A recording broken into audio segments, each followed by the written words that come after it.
Vamos a hablar de litio y vamos a hablar de yodo. Y por qué no, otros también minerales por ahí. Y por eso tenemos de invitado a Marcelo Valdebenito, gerente de asuntos corporativos del grupo Errázuriz. ¿Cómo está, Marcelo? Muy bien, Marcelo, muchísimas gracias por la invitación. Estoy feliz de estar aquí y poder conversar sobre todos los temas que quieran para seguir fomentando el conocimiento sobre la minería que tanta falta nos hace en Chile. ¿Por qué crees que falta hablar de minería en Chile?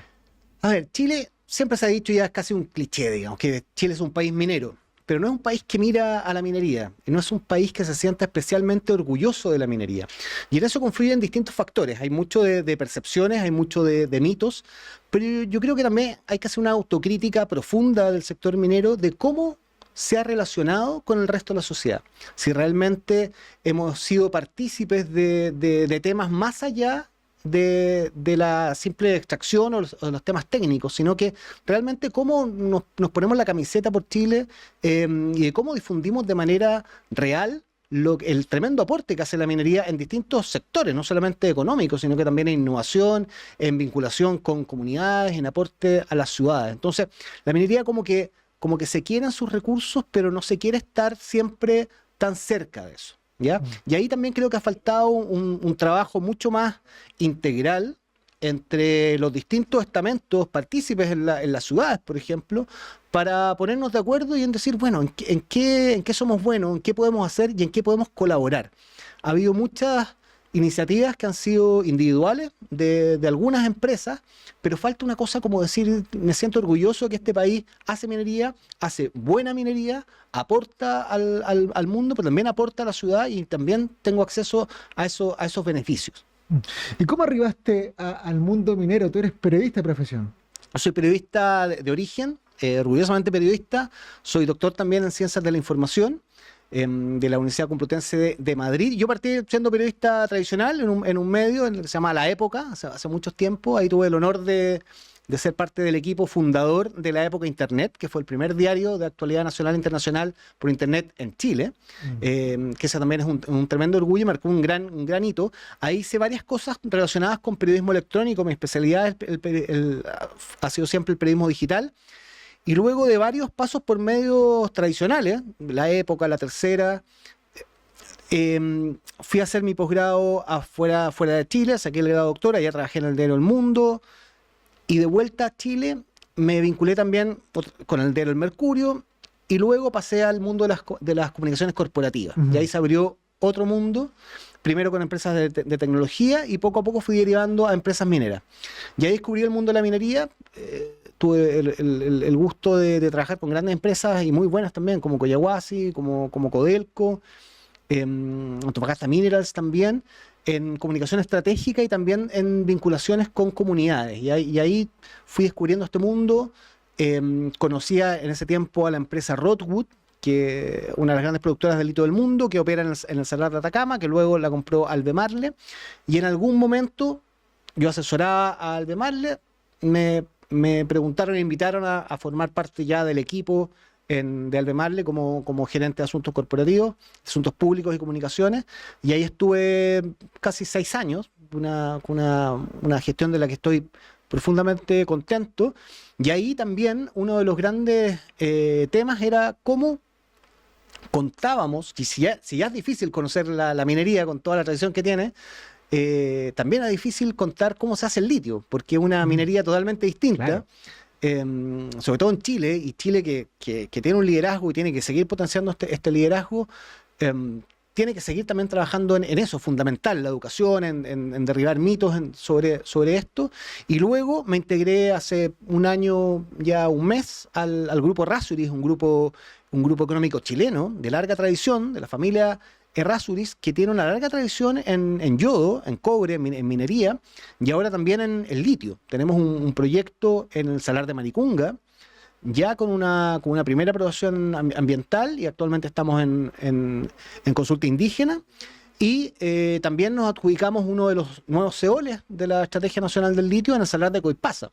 Por lo tanto, somos un grupo que queremos ser protagonistas de esta era del litio también, y un grupo económico que además es protagonista en varios sectores económicos, como la pesca, maderera, viña, inmobiliaria, autos también. Entonces, ha sido una carrera muy entretenida.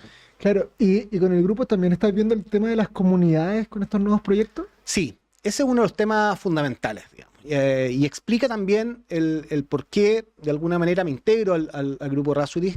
Mi figura como gerente de asuntos corporativos es una figura totalmente inédita para este grupo. No había existido una figura así. Y al ser corporativo, he estado fundamentalmente enfocada mi tarea en lograr las continuidades operativas de estas operaciones. En Cosayach, Salitre y yo, que tiene 40 años produciendo yo nitratos en la región de Tarapacá. Ahí hay varias comunidades también con las cuales trabajamos en conjunto en buscar también miradas comunes. Hay un proceso de diálogo permanente con ellos, que también lidero yo esa misión de diálogo, pero también con autoridades, también relacionándonos y dando también a conocer en lo que estamos.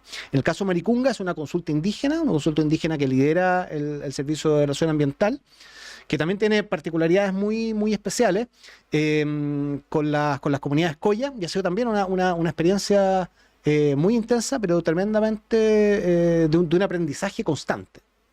¿Y cuáles son las inquietudes que más predominan para las comunidades a la hora de tener un proyecto minero cerca de su estadía permanente? Sí, la relación con las comunidades históricamente la minería ha tenido distintas etapas. ¿Ya? En un principio era una cuestión que prácticamente no se tomaba en cuenta a las comunidades. No había una ley de medio ambiente. Recordemos que la ley general de medio ambiente es de los años 90. Recién se comenzó a articular esto y a eso se le han ido agregando distintos temas y ha ido cambiando también la mirada respecto a la relación entre minería y comunidades y grupos de interés también.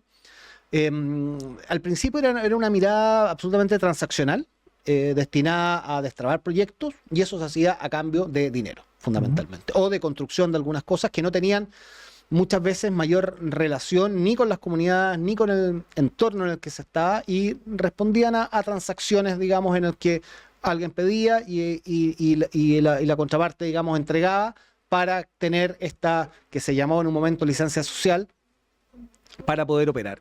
Esto ha ido evolucionando, hay un aprendizaje importante destinado fundamentalmente a buscar miradas comunes y a entender cuál es la misión de cada uno. O sea, lógicamente, las operaciones mineras están en un contexto, en un entorno en donde hay comunidades milenarias que llevan ahí mucho tiempo antes que las operaciones mineras, que por lo tanto tienen un acervo cultural importante, territorial, y de impacto ambiental respecto de estas operaciones en sus formas de ser. Y está espiritual con la tierra. Exactamente, ya está espiritual con la tierra. Por lo tanto, ahí hay una mirada muy relevante, y también las empresas de transparentar, que nunca ha sido un secreto, pero hay que ponerlo también, es los argumentos tal cual son, que las empresas tienen una misión que es la de ser rentables, la de realizar una actividad económica, cumpliendo obviamente con toda la legislación ambiental, y también yendo más allá respecto a cuál es la misión de las empresas, que es dar buen trabajo, trabajo seguro, cumplir con las leyes y generar su actividad comercial. Teniendo eso en claro, el gran desafío sigue siendo el buscar qué puntos en común podemos lograr entre las comunidades y entre la empresa, pero entendiendo cuál es la misión de cada uno. Si nosotros queremos desarrollar una actividad empresarial, un negocio, una actividad minera, tenemos que respetar y entender cuál es la visión y cuál es el vínculo de las comunidades con ese territorio. Y las comunidades también han ido cada vez más también aceptando que son actividades que ya están instauradas dentro del territorio, que se deben exigir cumplir la ley, que deben ser partícipes también de eso, y hay varias experiencias respecto de eso, y yendo mucho más de una oposición cerrada a los proyectos mineros a buscar miradas comunes y también siendo partícipes de las ganancias que que estos negocios, digamos, generan para el mismo territorio. Y en eso hay experiencias bastante interesantes, pero es un trabajo continuo, de mucho tiempo. Los tiempos de la empresa o del negocio son distintos a los tiempos de las comunidades, por lo tanto también ahí se tiene que generar un proceso de diálogo que tiene que ser permanente y que tiene que ser muy respetuoso de los tiempos de cada una de las comunidades. ¿Cómo trabaja en los asuntos corporativos una empresa minera, sea metálica o no metálica en el caso tuyo, con el hater de Santiago? Ese que no está en la comunidad, pero que no le gusta la minería. A ver, ese es un desafío permanente y eso se logra fundamentalmente siendo transparentes, no evadiendo las conversaciones difíciles, no yendo solamente a los lugares o a los seminarios o teniendo las conversaciones con gente que está de acuerdo con uno, sino que enfrentando directamente estas conversaciones que son difíciles. Generalmente está el hater radical, digamos, que no va a entender jamás y es anti-extractivista y anti-todo. Pero sí hay personas que muchas de esas razones son por percepciones y muchas veces porque no hemos sido capaces de explicar bien cómo lo hacemos. En el caso del litio, por ejemplo, en mi experiencia en la empresa anterior, abrimos la operación, especialmente del Salar de Atacama, a muchos grupos de interés. Por lo tanto, invitamos a personas, no solamente a comunidades, sino que a organizaciones no gubernamentales, a campesinos, a distintas organizaciones sociales, a influencers mundiales relacionadas con el tema del medio ambiente que pedían y querían ir a ver cómo se hacía el litio y le abríamos las puertas y conocíamos con ellos y la percepción cambiaba absolutamente. No te digo que salían 100% adelante de la minería del litio, pero ya entendiendo mucho más cuáles eran los procesos y moderando mucho más su discurso a decir cómo mejoramos, cómo trabajamos en conjunto. Por lo tanto, yo creo que el mayor camino es transparencia total y diálogo, o sea, no evadir las conversaciones difíciles. En esta tarea hay una gran parte que es recibir tomates, Claro. ¿ya? Pero hay que recibirlos para poder iniciar una conversación. El desafío igual tiene las desaladoras también. También, o sea, a ver, yo creo que cualquier actividad productiva tiene el mismo desafío. Hay unas que tienen más mala prensa que otras, ¿ya?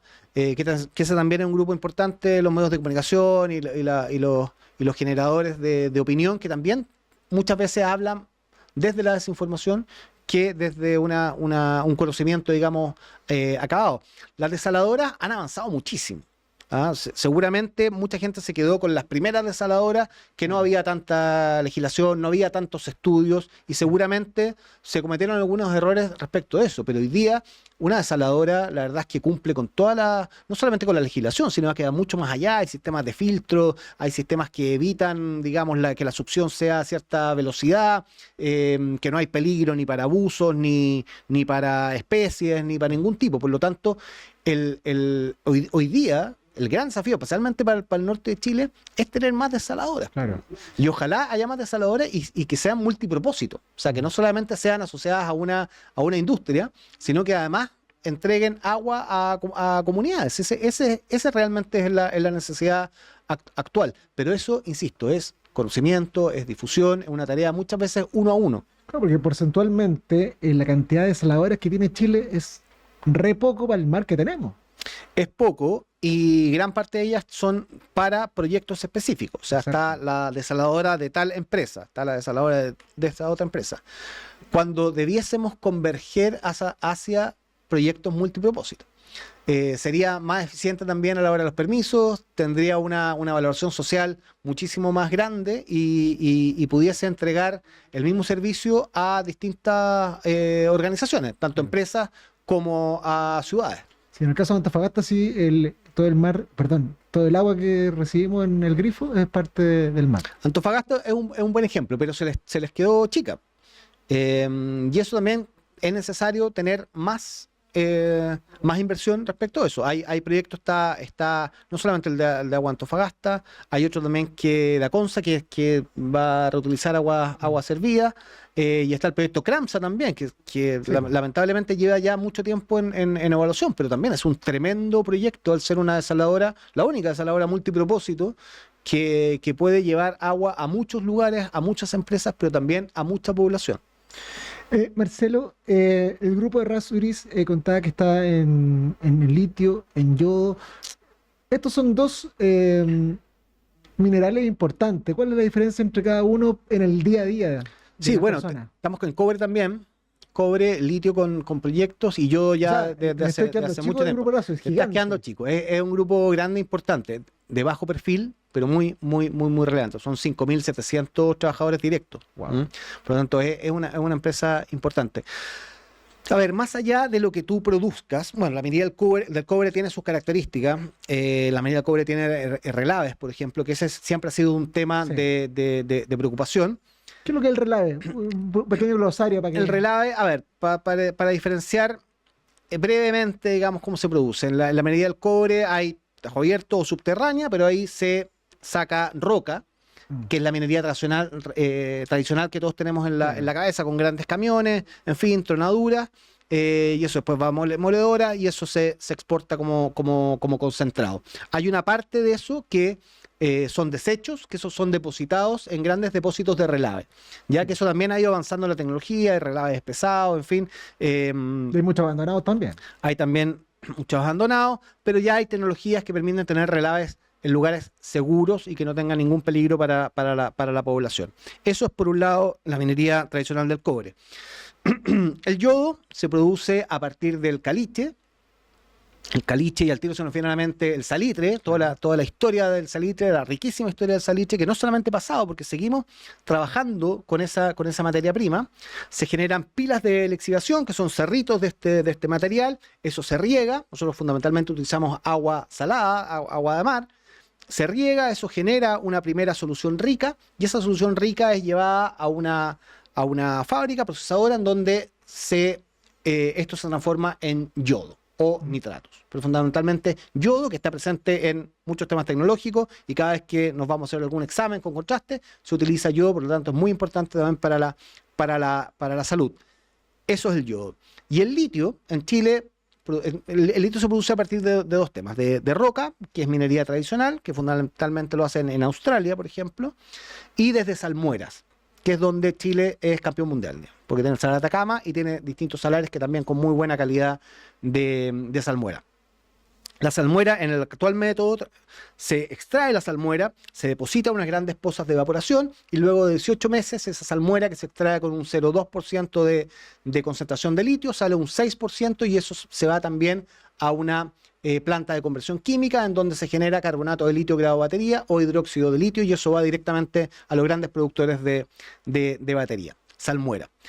Hoy estamos trabajando y en el grupo Rasuris tenemos ya desde hace bastante tiempo investigación y desarrollo en plantas pilotos de extracción directa, ¿Ya? en donde cambia absolutamente este sistema de producción de litio y que es muy relevante también por el aspecto que hablábamos de las comunidades. La extracción directa, muy en general, consiste en que se extrae la salmuera desde el salar, pero en vez de depositarla en pozas de evaporación donde se evapora agua, y durante 18 meses se extrae la salmuera, se le extrae tan solo el litio, que anda por ahí por el 1,3% de lo que contiene toda esa salmuera, y se devuelve la salmuera a la cuenca del salar. Por lo tanto, hay eso ambientalmente mantiene un equilibrio hidrogeológico en la cuenca del Salar, lo que es ambientalmente mucho mejor que el otro sistema. Además de que en el sistema tradicional hay una tasa de recuperación del litio en torno al 50%. Con sistema de extracción directa tú puedes llegar al 99%, por lo tanto tú puedes elevar tu producción, ser mucho más eficiente con un mínimo consumo de agua y privilegiando el equilibrio hidrogeológico del salar en el que operes. Por lo tanto, tiene muchas ventajas. Marcelo, como en el cobre, ¿existe ley en el litio? Existe ley y es la cantidad, las partes por millón de litio que hay en un salar. ¿Ya? Y en eso, el salar de Atacama tiene alrededor de 1.400, 1.600 partes por millón, que es la mejor del mundo. Y distintos salares tienen. Ahora, lo bueno es que, claro, con sistemas de evaporación tú necesitas una gran cantidad de litio en la salmuera. Con sistemas de extracción directa tú puedes operar salares que no tengan tanta litio en la salmuera porque haces una extracción directa y deposita el resto de la salmuera. Por lo tanto, también la extracción directa y las nuevas tecnologías te permiten utilizar salares que en comparación con el Salar de Atacama pueden que no sean tan atractivos, pero con sistema de tracción directa son igualmente atractivos y capaces de producir litio en buena cantidad. ¿Quiénes son los grandes compradores de litio chileno? Fundamentalmente Asia, diría que China son los grandes productores de baterías. Hay un segmento que está en crecimiento, que es toda la parte de las baterías para los autos eléctricos. Disculpa que te interrumpa. A veces uno ve en las redes sociales que dice China ya dejó atrás a Chile porque inventó la mejor pila y ya no necesita litio. ¿Eso es real? No, ¿Es todavía falso? no. ¿Es fake news? ¿Qué? No son fake news, pero son desarrollos muy incipientes. ¿Ya? O sea, y finalmente todas son complementarias. De hecho, dentro del mismo litio no hay un solo tipo de litio. O sea, tú tienes el carbonato de litio que era batería, tienes hidróxido de litio, tienes litio metálico, una serie de componentes que van a distintos tipos de batería también. Entonces eso también es relevante. Las baterías de sodio van por su lado, todavía no están en una tecnología madura, le queda tiempo. No creo que vaya a reemplazar al litio todavía por muchos años más. Está el hidrógeno verde también, que Chile también tiene oportunidad Sí. respecto a eso, pero también eso es más para condiciones extremas. Por ejemplo, podría ser utilizado bastante bien en, por ejemplo, camiones mineros que operan en distintas alturas y con variaciones de temperatura relevantes, pero para el consumo masivo de autos eléctricos, tú tienes litio para rato. Y también ahí hay distintos desarrollos. O sea, hay baterías que tienen mayor duración que te dan más kilómetros, digamos, y otras menos, y para eso necesitáis distintos tipos de litio. Por lo tanto, todavía hay mucho desarrollo por hacer. Y además, un mercado también que está creciendo y que va de alguna manera darle un envío importante a la demanda, que son las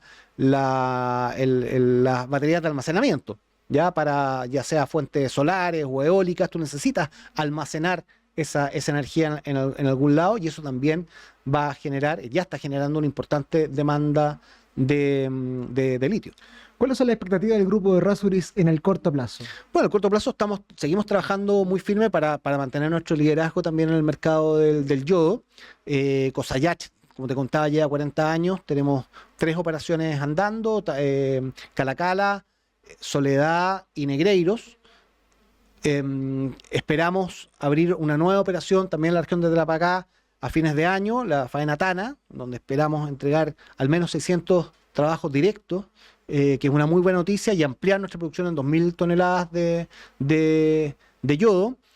Estamos en este proceso de Maricunga, el Salar de Maricunga, terminando nuestras evaluaciones ambientales con la consulta indígena. Eso esperamos terminarlo este año, y ahí tenemos el gran desafío y el gran anhelo de poder ser los primeros productores de litio en Chile fuera del Salar de Atacama. Creemos que estamos bastante avanzados, somos el proyecto más avanzado que hay de litio en este momento en Chile. Y esperamos, ojalá, tener esa tremenda noticia en unos años más de que seamos los primeros en producir litio fuera del Salar de Atacama. Y estamos trabajando de manera muy profesional también junto al gobierno para definir los parámetros de los permisos, de este permiso especial para operar en el Salar de Coipasa, en la región de Tarapacá. Ahí se está haciendo una consulta indígena que la está liderando el Ministerio de Minería. Y esperamos tener buenas noticias también antes que se termine este gobierno con respecto a eso. Entonces, ¿cuál es el año clave del grupo de Rasuris? Todos los años son clave. Ya. Todos los años son clave. Vamos trabajando paso a paso. En esto uno no puede saltarse etapas. Es cierto, cada vez más difícil hacer proyectos porque exactamente, o sea, los permisos se multiplican, y eso está muy bien, porque hay que cumplir obviamente las leyes y tenemos que proteger el medio ambiente. Pero yo creo que hay un consenso muy relevante de poder avanzar a simplificar esta enorme cantidad de procesos que hay que hacer, dando certezas jurídicas y dando certezas también para la inversión. Por lo tanto, otra vez el diálogo es súper relevante. O sea, aquí todos los actores tenemos que ponernos a conversar y ver cuál es el mejor camino también para reactivar la economía, para generar empleo de calidad y para poder sacar adelante estos proyectos que son tan relevantes, especialmente en minería. Sí. Marcelo, se nos acabó el tiempo, tuvimos una gran conversación, esperamos que nos podamos encontrar nuevamente. De verdad te agradezco. No sé, algunas palabras finales antes de irme a la pausa. Sí, no, muchas gracias por la invitación. Felices de poder conversar y seguir difundiendo cómo se hace la minería, cómo se hace la buena minería, cómo podemos ayudar y colaborar para dar a conocer qué es lo que hace, cómo se hace y también escuchar diferentes miradas. Aquí la colaboración es la clave y el diálogo es fundamental para ello. Y nosotros cumplimos nuestra misión de que usted sepa más de minería, más del litio y otros minerales.